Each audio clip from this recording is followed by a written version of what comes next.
Армысыздар, құрметті тыңдармандар, YouTube арнамызға қош келдіңіздер. Бүгінгі топтамада әкесінің жаназасында үйленген жігіт.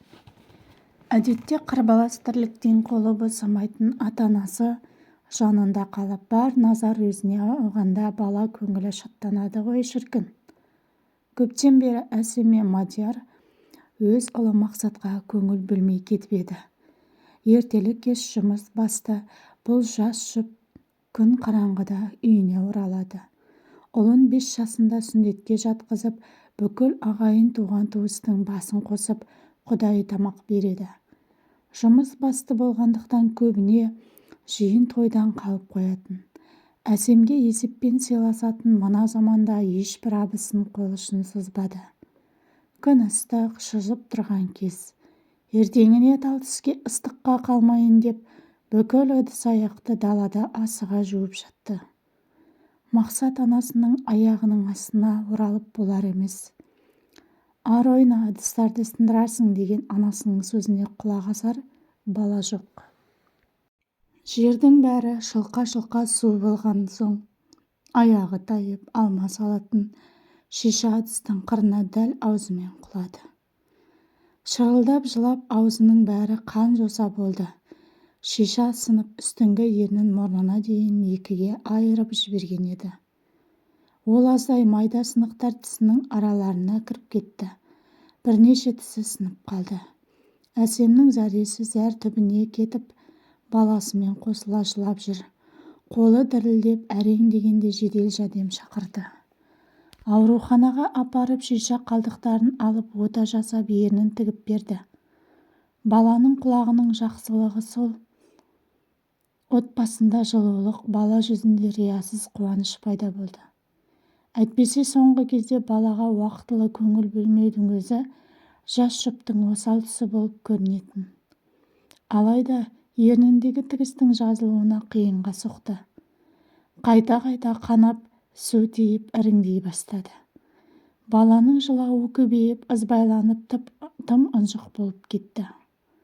Мадияр мен Әсем бұрындары балаларының бұлай бал-бұл сөйлегеніне мәз болса, кейде мезі болып ұрсып жататын. Көп сөйлемеуді бұйыратын.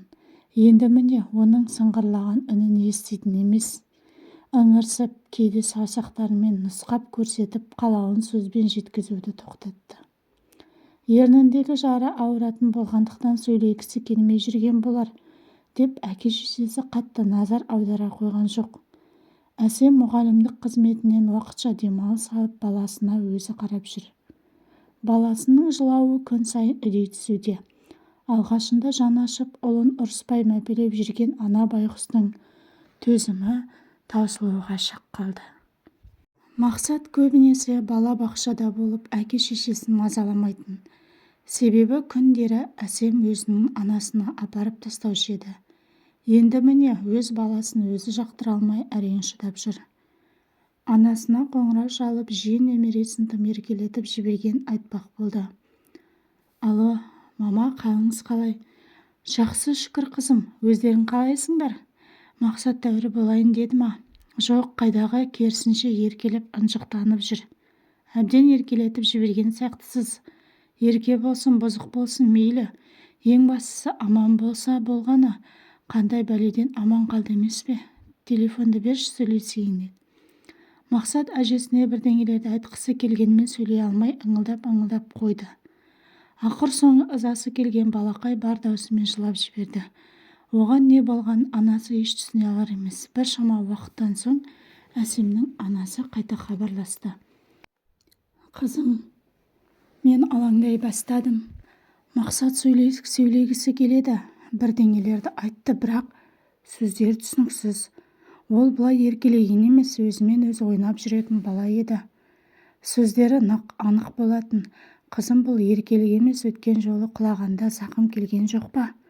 Мен де соны уайымдап жүрмін, жаныма маза берер емес. Оны тезірек дәрігерге көрсет. Я, Мадияр да солай айтып жатыр. Ертең тексертуге алып барамын. Мадияр жұмыста болғандықтан Әсем баласын жетектеп ауруханаға барды. Расымен баланың сөйлеуіне байланысты ақау бары расталды. Оған қоса үстіңгі ерні де екі жаққа бөлініп, ортасы арық секілді болып қалғандықтан сөздері дұрыс шықпайтынын айтты. Міне сол күннен бастап әсем өз-өзін қоярға жер таппай жүр. Ана байғұс баласының бұл көрген азабына өзін кінәлі сезініп жастан көзі құрғайтын емес. Күн сайын ұйқыдағы ұлынан кешірім сұрап, көзіне жас алып қалады. Қайтсем де емдетсем деп. Бармаған жері баспаған тауы қалмады. Емші, дәрігер бәріне апарды. Бәрінің айтатыны бір: баланың ерніне қайта ота жасау керек. Алайда әсем өз еліміздің дәрігерлеріне сенімсіздік танытып, бұл қадамға баруға қорқып жүрді. Мадияр екеуі ойлана келе Ташкент қаласына барып Мақсатқа ота жасатпақ болды. Мадияр әйелі мен жарын жалғыз жібергісі келмей, өзі де бірге бармақ болған. Жаным, сен де жұмыстан қалсаң қалай күн көреміз? Баланың еміне ақшаны қайдан табамыз? Сен еш алаңдама, жұмысыңды жасай бер. Мен өзім алып бара берейін. Жат елге қалай жалғыз жіберем? Сен уайымдама, бәрі жақсы болады. Алысқа кетпеймін ғой. Шымкент пен Ташкенттің арасы бірер сағаттық жер емес пе? Жарайды. Әсем кезек көбеймей жатып, ерте бару үшін шекараға дейін таксимен бір күн бұрын сөйлесіп қойды. Түнгі сағат 4-тер шамасында жолға шықпақ болды. Сондағы ойы таңертең ерте барып дәрігерлер ұлын ертерек көрсету болатын. Түн қараңғыда ұйқыдағы ұлын көтеріп жолға шығып кетті. Шымкент Жетісай үлкен жолда көліктері апатқа ұшырады. Үлкен жүк көлігі келіп дәл әсем отырған жақтан жеңіл көлікті соқты. Өкініштісі, әсем апат орын алған жерде көз жұмды. Кіп-кішкентай баласын өз денесімен қорғап қалған байғұс әйел ерлікпен жан тапсырды десек те болады. Осылай боларын білгендей, Мадиярға сен бармай-ақ қой деп шырылдап жүргенін қарасаңызшы. Періштедей балақай анасының өлі денесін өз көзімен көріп тіптен шошып қалды. Әсемнің денесін Шымкентке моргқа алып кетті. Ал Мақсат болса шырылдап жылаған күйі полиция бөлімшесіне жеткізілді. Әкесі келгенге дейін қара терге түсіп тоқтаусыз жылай берді. Әкесін көрген кезде тіптен жылауы күшейе түсті. Әкесі мен ұлы екеуі бірі анасын, бірі сүйікті жарын жоқтап еңірене жылап алды. Әсемнің денесін Мадияр ауылдағы әке-шешесінің үйіне апарып, сол жерде жаназа намазы оқылып, мәңгілік сапарға шығарып салды. Жол апатына кінәлі жүк көлігінің жүргізушісі бас бостандығынан айырылды. Анасының қазасынан соң Мақсат бұрынғысынан бетер ынжық кесір болып, ешкімге көнбейтін мінез пайда болды. Мадияр баласын әке-шешесіне тастап, өзі қалаға жұмысына оралды. Мадиярда мектепте математика пәнінен сабақ береді. Анасы қаза болып, әкесі тастап кеткен балақай өзін ешкімге қажеті жоқ адамдай сезініп, бір бұрышта тығылып жылап отыратын. Мадиярдың ағасы Азамат қара шаңырақта әке-шешесінің қолында тұрады. 5 баласы бар үлкен отбасы. Жеңгесі Дариға өте тамаша жан. Мақсатты өз малдарынан артық жақсы көріп, өзіне жақын тартқысы келсе де оған көнетін ол жоқ. Сен менің анам емессің, сен менің анама ұқсамайсың деп маңына да жолатпайды. 6 жасқа толып, оң мен солда жырата бастаған бала өзін әкесі алып кеткенін қалап, сенбі күні келген әкесіне түрлі шағымын айта бастады. Анасы көбінесе той-томалақта жүргендіктен, көбінесе жеңгесі бас-көз болып қалушы еді. Апам мені ұрды, бұзық болғаным үшін мені қараңғы бөлмеге қамап қойды деп, осы секілді өтіріктерді айтып әкесіне шағымданды.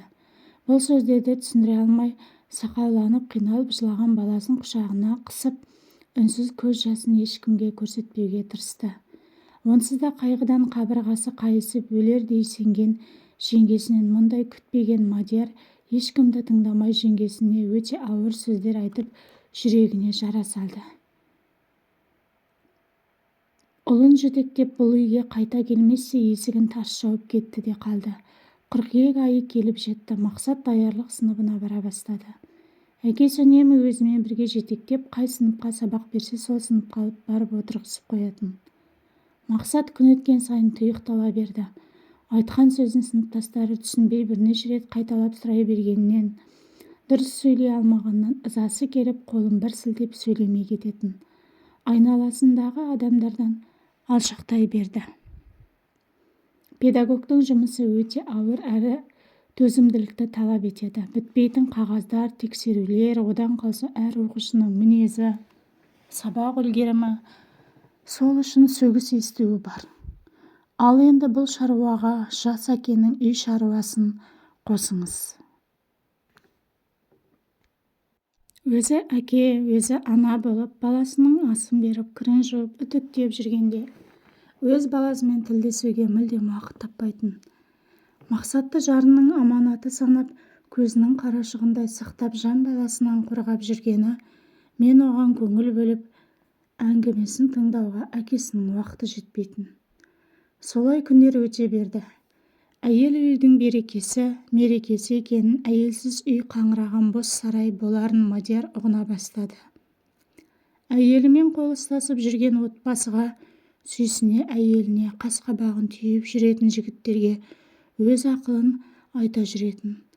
Әйелінің жылдығасы өткен соң, теңіңді тауып үйлен деген таныс туыстың сөзіне мән бермейді. Баласына өзге біреудің ана болғанын қаламайды. Өз күнімді өзім көрем деп тіршілігін жасап жүр. Бірде өз анасы келсе, енді бірде марқұм әйелінің анасы келіп, үйдің іші сыртын реттеп, кем-кетігін түзеп, жыртығын жамап беріп кетеді. Мадияр көрінген адамнан ұлын қызғыштай қорғап жүрді. Мақсаттың араласар досы жоқ. Әкесінің шектеуі күннен күнге көбейе берді. Бала түгілі ішкі жан дүниесіндегі аласапыранды ақтарып жайып салар, Мадиярдың да жанына жақын ешкім жоқтай. Күйзеліске түскен әке байғұс жынданудың алдында жүр. Кей кездері жасырын ғана марқұм әйелінің суретімен тілдесіп, көз жасын бір сығып алады. Қайын жұртта өз рұқсаттарын берсе де қайта үйленуді өзі қаламай қырсығып жүр. Анасы баласын бұл жүрісіне күйініп, жүрегі ауырып жүрсе де, Мадияр ешкімді тыңдамайды. Балам, менің жағдайымды көріп жүрсің. Денсаулығым сыр беріп жүр. Жалғыздығың жаныма батып барады. Армандап кетпейін балам, мен жалғыз емеспін. Қасымда балам бар. Өз теңіңді тауып шаңырақ көтер. Әйелсіз үй қараңғы. Балаңа да ана керек. Жас күнінде үйленсең, балаңды анасына тез үйренісіп кетеді. Өтініш, бұл тақырыпты қайта қозғамауыңызды сұраймын. Өмір бойы осылай өтпексің бе? Иә, солай жүремін. Неге мені түсінбейсіздер? Мен әйелімді сағынып, дидарын бір көруге зар болып, сезімім жанымды жаралап, өзімді қоярға жер таппаймын. Мені осындай күйге түсірген сезімді қалай өшірем? Өз әйеліме деген махаббат оты жанымды өртеп жатқанда, өзге әйелді алсам, ол адамға қиянат жасаған болмайым ба? Ол әйелдің жүзіне қалай қараймын? Уақыт емші, ұзақ уақыт бойы өмірлік жарым деп сеніп, арқа сүйеп келген, тәтті де қызықты сәттерді бірге бастан өткізіп жүрген адамым бір сәтте жоқ болып кетті. Есімнен адасатын күйдемін. Жылап сақтауға мүмкіндік қалдырмау үшін бос уақытты азайтып, жұмысқа беріліп жүрмін. Алайда мұның да пайдасы тиер емес. Өткенім мені бостандыққа жіберер емес. Өзім ессіз адамдай күй кешіп жүріп, өз іс-әрекетімді тізгіндей алмай жүргенімде, өзгені жар етіп, ол үшін жауапкершілік арқалауға шамам жетпейді. Уақыт өте келе, мұның бәрі артта қалады балам. Уақыт бәріне емші. Барлық болған жақсы, жаман кездер үшін оған іштей алғыс айтып, өзіңе өткенді бостандыққа жіберемін деп айт. Оның да жаны жай тапсын. Ұмытсаңшы, оны ұмытсай. Алда әлі сан мың торап жол барысында бақытыңды жолықтырасың әлі. Күлімдеп оянар таңдар келер, бұлттанған түндер де өтер. Ұмыт, жаныңды босқа қинама. Ұмыт дейсіз, ұмыта алсам, осындай жағдайға душар болар ма едім? Ұмытуым мүмкін болмаған соң, жабырқаумын. Күлімдеп атар таң деймісіз? Менің таң түгілі ұйықтауды ұмытқалы қашан? қалай күлу керек екенін де ұмытыппын. Балам-ау, ілгері қарай жүрсеңші, кейінге қарай тартыншақтамай. Неге ілгері қадамыңды нық басып болашағыңды ойламайсың? Әлде өзіңе өзің дұшпансың ба? Жаныңды қинай бересің. Қинамай бәрін де өткенмен қалдыр. Ең болмаса сырақтарып жаныңды жегідей жеген бұл азаптан арылсаңшы. Осыншама, солардай не болды өзі? Өлгеннің артынан өлмек жоқ, ұлым. Құрбыға да, досқа да аян жан жарам. Маған аянышты көзқарас танытатын болды. Содан соң айтпауға бел будым. Мен махаббат дертіне шалдықтым. Емім де емшім де тек сол ғана. Одан өзге ешкім көмектесе алмайды. Солдым, я. Мен солып барам, қайтейін. Қолымнан ештеңе келер емес. Мына әлем әсемсіз, керексіз болып қалды. Мүмкін уақытысы келсе бәрі реттелер, бірақ қазір емес, өтінем. Жанымды жараламай осымен тоқтатайық. Мадиярды үгіттеу анасының қолынан келмеді. Амалсыз көз жанары жасқа толы ұлы үшін дұға етуден басқа еш шарасы жоқ. Ана байғұс өз жөніне кете барды. Солай күн өте берді. Қабағын түйіп ешкімге пейілін бермей жабырқап жүріп, өмір мерекесінде бар қызықтан құр қалған Мадияр жаңа туылған сәбидей айналасына таңырқап жүр. Тек марқұм әйелінің жанында болмаса бұрынғы өміріне оралған Мадиярдың өзгелермен қарым-қатынасы реттеліп келеді. Ұлының шынайы өмірге қайта оралғанын байқаған анасы балаша қуанып жүр. Көптен күткен сәті де осы емес пе? Бір емес, екі емес, бақандай 11 жыл күтті. Өткен осы жылдар бойы бар дұғасы ұлымның өз теңін тауып, бақытты болғанын көрмейінше жанымды ала көрмеші деп Тәңірден жалбарынып келеді. Егер видео ұнаған болса, жақындарыңызбен бөлісіп, комментарий бөліміне өз пікірлеріңізді қалдырсаңыздар болады. Видеоның соңына дейін қарап, назар салып тыңдағандарыңыз үшін көптен көп рахмет.